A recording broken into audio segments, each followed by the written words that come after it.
مای خۆشحاڵیەکی زۆرە کە من ئەمڕۆ بە ناوی حکوومەتی بەریتانیاوە پێکەوە لەگەڵ هاوڕێم پرۆفیسۆر عەبدوڕەزاق عیسا بریکاری وەزارەتی دارایی عێراقی ئەم کۆنتراکتەی نێوان هەردوو حکوومەتمان واژوو بکەین. ئەمەش بۆ هاوکاریکردن لە پرۆژەکانی ژێرخانی ئابووری عێراق ئەوانەی لەلایەن کۆمپانیەکانی بەریتانیاوە پێکەوە لەگەڵ حکوومەتی عێراقی جێبەجێ دەکرێن. ئەمە لایەنێکی مەراسیمی پرۆتۆکۆلی نێوان حکوومەتی عێراق و بەریتانیا بە ئامادەبوونی عەبدوڕەزاق عیسا بریکاری وەزارەتی دارایی عێراق و فرانسیس بێکەر پاڵوێزی بەریتانیا کە تیایدا یاداشتی قەرزێکی 10 ملیار پاوەنی ئەستەرلینیان واژوو کرد بە مەبەستی ئاوەدانکردنەوەی پارێزگایەکانی عێراقا. هەر لە مەراسیمەدا بریکاری وەزارەتی دارایی ڕایگەیاند کە هەنگاوی سەرەکی بۆ بواری ئاو و کارەبا تەرخان دەکرێت.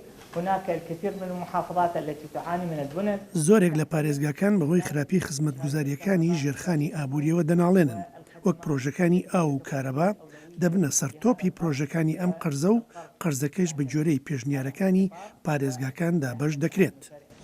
ئەلعیسا بریکاری وەزارەتی دارایی عێراق ڕایگەیاند کە ماوەی قەرزەکەیان 10 ساڵە.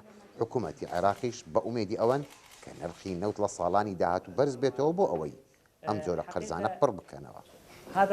لە ڕاستیدا ئەم بڕە قەرزە و ئەوانی تر هیوا دەخوازین دوای کۆتایی هاتن بە گروپی داعش و کۆتایی هێنان بە کڕینی چەک و تەقەمەنی و هەروەها بەرزبوونەوەی بەهای نەوتی خاو ئەو قەرزانە بدرێنەوە بەوانەی لە دۆستانمان لە جیهاندا وەرگرتووە.